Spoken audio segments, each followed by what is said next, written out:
Hi friends, Pallavi ಪಯಣ ಚಾನಲ್ಗೆ ಹಾಗೂ ಗಜಪಡೆಯ ಚಾಣಕ್ಯ ಅಭಿಮನ್ಯುವಿನ ರೋಚಕ ಜೀವನಗಾಥೆಯ ಈ ವಿಶೇಷ ಸರಣಿಗೆ ನಿಮಗೆಲ್ಲರಿಗೂ ಆತ್ಮೀಯ ಸ್ವಾಗತ. ಸ್ನೇಹಿತರೆ, ನಾವು ಮೊದಲ ಸಂಚಿಕೆಯಲ್ಲಿ ಅಭಿಮನ್ಯು ಕೊಡಗಿನ ದಟ್ಟ ಅರಣ್ಯದಿಂದ ಸೆರೆಯಾಗಿ ಬಂದು ಮೈಸೂರು ದಸರಾ ಗಜಪಡೆಯ ಅತ್ಯಂತ ಶಿಸ್ತಿನ ಪೊಲೀಸು ಆನೆಯಾಗಿ ಹೇಗೆ ಗುರುತಿಸಿಕೊಂಡ ಅನ್ನೋ ಬಗ್ಗೆ ಪರಿಚಯ ಮಾಡಿಕೊಂಡಿದ್ದೇವೆ. ಆದರೆ ಸ್ನೇಹಿತರೆ, ಅಭಿಮನ್ಯುವಿನ ಅಸಲಿ ಆಟ ಮತ್ತು ಪರಾಕ್ರಮ ಶುರುವಾಗೋದೇ ದಟ್ಟ ಅರಣ್ಯದೊಳಗೆ.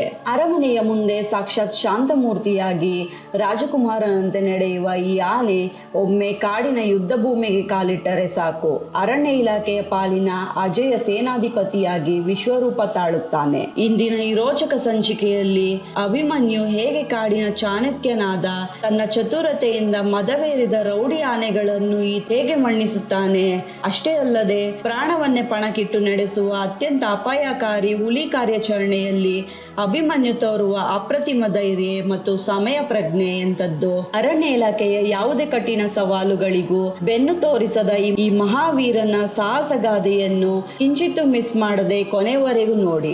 ಅದಕ್ಕೂ ಮೊದಲು ನೀವಿನ್ನು ನಮ್ಮ ಪಲ್ಲವಿ ಪಯಣ ಚಾನಲ್ಗೆ ಸಬ್ಸ್ಕ್ರೈಬ್ ಆಗಿಲ್ಲ ಅಂದರೆ ಈ ಕೂಡಲೇ ಆಗಿ, ಹಾಗೆ ನಮ್ಮ ಪ್ರತಿಯೊಂದು ವಿಡಿಯೋಗಳ ಅಪ್ಡೇಟ್ ಪಡೆಯಲು ಪಕ್ಕದಲ್ಲಿರೋ ಬೆಲ್ ಐಕಾನ್ ಮೇಲೆ ಕ್ಲಿಕ್ ಮಾಡಿ. ಬನ್ನಿ ಇಂದಿನ ಈ ಅದ್ಭುತ ಸಂಚಿಕೆಯನ್ನು ಶುರು ಮಾಡೋಣ. ಹುಲಿ ಮತ್ತು ಆನೆ ಕಾರ್ಯಾಚರಣೆಗಳ ವೀರಗಾಥೆ. ಕಾರ್ಯಾಚರಣೆಯ ಮಾಸ್ಟರ್ ಮೈಂಡ್. ಕರ್ನಾಟಕದ ಅರಣ್ಯ ಇಲಾಖೆಯ ವಲಯದಲ್ಲಿ ಒಂದು ಅಲಿಖಿತ ಮಾಹಿತಿ ಇದೆ. ಅದೇನೆಂದರೆ, ಯಾವುದೇ ಒಂದು ಕಠಿಣ ಕಾರ್ಯಾಚರಣೆಯಲ್ಲಿ ಅಭಿಮನ್ಯು ಇದ್ದಾನೆ ಅಂದರೆ ಆ ಕೆಲಸ 90% ಯಶಸ್ವಿಯಾದಂತೆ. ಈ ಅಚಲ ನಂಬಿಕೆಗೆ ಕಾರಣ ಕೇವಲ ಅವನ ಬೃಹತ್ ದೈಹಿಕ ಬಲ ಮಾತ್ರವಲ್ಲ, ಬದಲಾಗಿ ಅವನಲ್ಲಿರುವ ಸಾಧಾರಣ ಬುದ್ಧಿವಂತಿಕೆ ಮತ್ತು ಚತುರತೆ.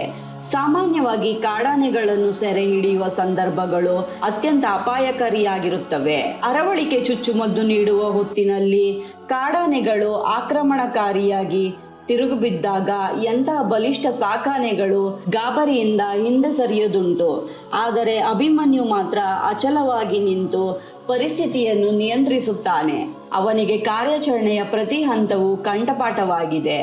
ಪಶು ವೈದ್ಯರು ಕಾಡಾನೆಗಳು ಅರವಳಿಕೆ ಮದ್ದು ಮತ್ತು ಟ್ರ್ಯಾಂಕ್ಯುಲೈಸರ್ ನೀಡಿದ ತಕ್ಷಣ ಆ ಆನೆ ಮದ್ದಿನ ಅಮಲಿನಲ್ಲಿ ಎಲ್ಲಿಯೂ ಓಡಿ ಹೋಗದಂತೆ ಅಥವಾ ಕಂದಕಗಳಿಗೆ ಬಿದ್ದು ಪ್ರಾಣಾಪಾಯಕ್ಕೆ ಸಿಲುಕದಂತೆ ತನ್ನ ದೈತ್ಯ ದೇಹದಿಂದಲೇ ಅಡ್ಡಗಟ್ಟಿ ನಿಲ್ಲುವ ಕಲೆ ಅಭಿಮನ್ಯುವಿಗೆ ಮಾತ್ರ ಸಿದ್ಧಿಸಿದೆ. ಕಾಡಾನೆಯನ್ನು ಶಾಂತಗೊಳಿಸಿ ಅದನ್ನು ಪಳಗಿಸಿ ಯಶಸ್ವಿಯಾಗಿ ಲಾರಿಗೆ ಹತ್ತಿಸುವವರೆಗೂ ಅಭಿಮನ್ಯು ತೋರುವ ತಾಳ್ಮೆ, ಶಿಸ್ತು ಮತ್ತು ಸಮಯ ಪ್ರಜ್ಞೆ ಅದ್ಭುತವಾದದ್ದು.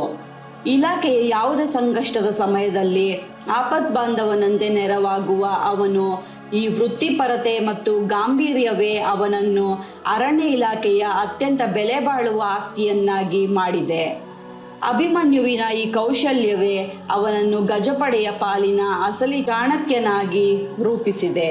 ಕಾಡಿನ ಚಾಣಕ್ಯ, ರೌಡಿ ಆನೆಗಳ ಸಿಂಹ ಸ್ವಪ್ನ. ಮಲೆನಾಡು ಮತ್ತು ಕೊಡಗಿನ ಭಾಗಗಳಲ್ಲಿ ಜನವಸತಿ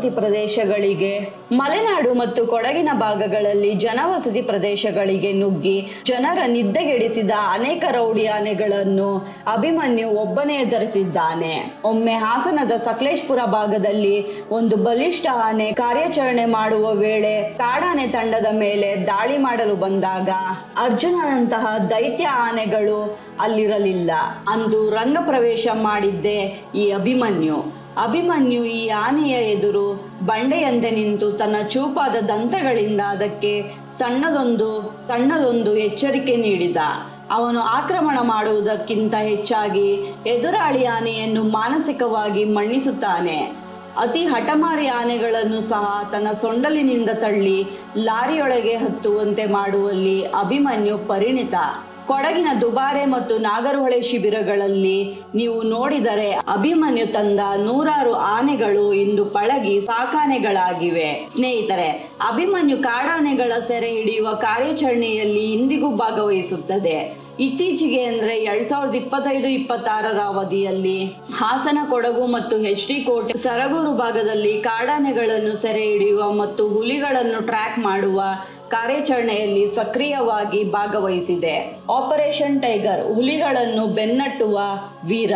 ಸ್ನೇಹಿತರೆ, ಕಾಡಿನಲ್ಲಿ ಆನೆಗಳನ್ನು ಹಿಡಿಯುವುದು ಒಂದು ಹಂತದವರೆಗೆ ಸುಲಭವಿರಬಹುದು. ಆದರೆ ಹುಲಿ ಕಾರ್ಯಾಚರಣೆ ಅಂದಾಕ್ಷಣ ಇಡೀ ತಂಡದ ಎದೆಯಲ್ಲಿ ನಡಕ ಶುರುವಾಗುತ್ತದೆ. ಅದು ಅತ್ಯಂತ ಅಪಾಯಕಾರಿ ಮತ್ತು ಅನಿರೀಕ್ಷಿತ ಕ್ಷಣಗಳೊಂದಿಗೆ ಕೂಡಿರುತ್ತದೆ. ದಟ್ಟ ಪೊದೆಗಳ ನಡುವೆ ಒಣಗಿದ ಎಲೆಗಳ ಮರೆಯಲ್ಲಿ ಅವಿತಿರುವ ಹುಲಿ ಯಾವಾಗ ಸಿಡಿದು ಮೈ ಮೇಲೆ ಜಿಗಿಯುತ್ತದೆ ಅಂತ ಊಹಿಸುವುದು ಅಸಾಧ್ಯ. ಇಂತಹ ಪ್ರಾಣಾಪಾಯದ ಸನ್ನಿವೇಶಗಳಲ್ಲಿ ಅರಣ್ಯ ಇಲಾಖೆಯ ಉನ್ನತ ಅಧಿಕಾರಿಗಳು ಕಣ್ಣು ಮುಚ್ಚಿ ನಂಬುವುದು ಕೇವಲ ನಮ್ಮ ಅಭಿಮನ್ಯುವನ್ನು ಮಾತ್ರ. ಯಾಕೆ ಗೊತ್ತಾ? ಅಭಿಮನ್ಯುವಿಗೆ ಹುಲಿ ವಾಸನೆಯನ್ನು ಗ್ರಹಿಸುವ ಶಕ್ತಿ ಸಿದ್ಧಿಸಿದೆ. ಗಾಳಿಯಲ್ಲಿ ತೇಲಿ ಬರುವ ಹುಲಿಯ ವಾಸನೆಯನ್ನು ಬಹುಬೇಗ ಗುರುತಿಸುವ ಆತ ಹುಲಿ ಹತ್ತಿರದಲ್ಲಿದೆ ಅಂತ ತಿಳಿಯುತ್ತಿದ್ದಂತೆಯೇ ತನ್ನ ಸೊಂಡಿಲಿನಿಂದ ನೆಲವನ್ನು ಜೋರಾಗಿ ತಟ್ಟಿ ಮಾವುತನಿಗೆ ಅಪಾಯದ ಸಿಗ್ನಲ್ ನೀಡುತ್ತಾನೆ. ಆ ಕ್ಷಣದಲ್ಲಿ ಸಾಕ್ಷಾತ್ ಹುಲಿಯೇ ಗರ್ಜಿಸುತ್ತಾ ಆನೆಯ ಮೇಲೆ ಹಾರಲು ಬಂದರೂ ಅಭಿಮನ್ಯು ಕಿಂಚಿತ್ತೂ ಹಿಂದೆ ಸರಿಯುವುದಿಲ್ಲ ಅಥವಾ ಗಾಬರಿಕೊಂಡು ಓಡುವುದಿಲ್ಲ. ಬದಲಾಗಿ ಪಶು ವೈದ್ಯರು ಹುಲಿಗೆ ನಿಖರವಾಗಿ ಅರವಳಿಕೆ ಮದ್ದು ನೀಡಲು ಅನುಕೂಲವಾಗುವಂತೆ ಆ ಅಪಾಯಕಾರಿ ಹುಲಿಯ ಅಡಗುದಾಣದ ತೀರ ಹತ್ತಿರಕ್ಕೆ ಹೋಗಿ ಬಂಡೆಯಂತೆ ಅಚಲವಾಗಿ ನಿಲ್ಲುತ್ತಾನೆ. ಅಭಿಮನ್ಯುವಿನ ಈ ಅದ್ಭುತ ಧೈರ್ಯದಿಂದಾಗಿಯೇ ಬಂಡೀಪುರ, ನಾಗರಹೊಳೆ, ಎಚ್.ಡಿ. ಕೋಟೆ ಮತ್ತು ಸರಗೂರು ಭಾಗಗಳಲ್ಲಿ 10 ನರಭಕ್ಷಕ ಹುಲಿಗಳನ್ನು ಸೆರೆ ಹಿಡಿಯಲು ಸಾಧ್ಯವಾಗಿದೆ. ಅರಣ್ಯ ಇಲಾಖೆಯ ಅಂಕಿಅಂಶಗಳ ಪ್ರಕಾರ ಅಭಿಮನ್ಯು ಇದುವರೆಗೂ ಬರೋಬ್ಬರಿ 50ಕ್ಕೂ ಹೆಚ್ಚು ಹುಲಿ ಕಾರ್ಯಾಚರಣೆಗಳಲ್ಲಿ ಅತ್ಯಂತ ಯಶಸ್ವಿಯಾಗಿ ಭಾಗವಹಿಸಿದ್ದಾನೆ. ಮನುಷ್ಯರ ಪ್ರಾಣಕ್ಕೆ ಸಂಚಕಾರ ತಂದಿದ್ದ ಹುಲಿಗಳನ್ನು, ಎಷ್ಟೋ ನರಹಂತಕ ಹುಲಿಗಳನ್ನು ಹಿಡಿಯುವಲ್ಲಿ ಈ ಆನೆ ವಹಿಸಿದ ಪಾತ್ರ ಅಕ್ಷರಶಃ ಅವಿಸ್ಮರಣೀಯ. ಕಾಡಿನ ದಟ್ಟ ಕತ್ತಲಲ್ಲಿ ಸಾವು ಎದುರಾಗಿದ್ದರೂ ಎದೆಗುಂದದೆ ನಿಲ್ಲುವ ಈತನ ಶೌರ್ಯ ಅರಣ್ಯ ಇಲಾಖೆಯ ಇತಿಹಾಸದಲ್ಲಿ ಬಂಗಾರದ ಅಕ್ಷರಗಳಲ್ಲಿ ಬರೆದಂತಿದೆ. ಅಭಿಮನ್ಯು ಕೇವಲ ದಸರಾ ಆನೆಯಲ್ಲ, ಆತ ಕಾಡಿನ ರಕ್ಷಕನೂ ಹೌದು. ಅಭಿಮನ್ಯುವಿನ ಕೆಲ ಕಾರ್ಯಾಚರಣೆಗಳು ನೋಡೋದಾದ್ರೆ, ಮಹಾರಾಷ್ಟ್ರದಲ್ಲಿ ಸಿಂಧುದುರ್ಗದಲ್ಲಿ ಸಲಗಸೆರೆ, ವೀರನ ಹೊಸಳ್ಳಿ ಬಳಿ ಕೆರೆಯಲ್ಲಿ ಸಿಲುಕಿದ ಗಂಡಾನೆ ರಕ್ಷಣೆ, ಕೇರಳದ ಬತ್ತೇರಿ ಮುತುಂಗದಲ್ಲಿ ಹುಲಿ ಸೆರೆ, ಮೇಟುಗುಪ್ಪೆಯಲ್ಲಿ ಹುಲಿ ಕಾರ್ಯಾಚರಣೆ, ಹಾಸನ ಜಿಲ್ಲೆಯ ಆಲೂರು ಎಳಸೂರಿನಲ್ಲಿ ಕಾಡಾನೆ ಸೆರೆ, ಚಾಮರಾಜನಗರ ಎಳೆಯಂದನೂರಿನಲ್ಲಿ ಹುಲಿ ಸೆರೆ, KR ನಗರದಲ್ಲಿ ಪುಂಡಾನೆ ಸೆರೆ, ಮದ್ದೂರು ವಲಯದಲ್ಲಿ ಹುಲಿ ಕಾರ್ಯಾಚರಣೆ, ಕೊಳ್ಳೇಗಾಲದಲ್ಲಿ ಕಾಡಾನೆ ಸೆರೆ, ಪಿರಿಯಾಪಟ್ಟಣದಲ್ಲಿ ಪುಂಡಾನೆ ಸೆರೆ, ಪಾಲಿಬೆಟ್ಟದ ಬಳಿ ಆನೆ ಸೆರೆ, ಹೀಗೆ ಸಾಕಷ್ಟು ಕಾರ್ಯಾಚರಣೆಯಲ್ಲಿ ಅಭಿಮನ್ಯು ಭಾಗವಹಿಸಿದ್ದಾನೆ. ಮಾವುತ ವಸಂತ ಮತ್ತು ಅಭಿಮನ್ಯುವಿನ ಸಾರಥ್ಯ. ಅಭಿಮನ್ಯುವಿನ ಈ ಎಲ್ಲ ಸಾಹಸಗಳ ಹಿಂದೆ ಅವನ ಸಾರಥಿ ಮಾವುತ ವಸಂತ ಅವರ ಪಾತ್ರ ದೊಡ್ಡದಿದೆ.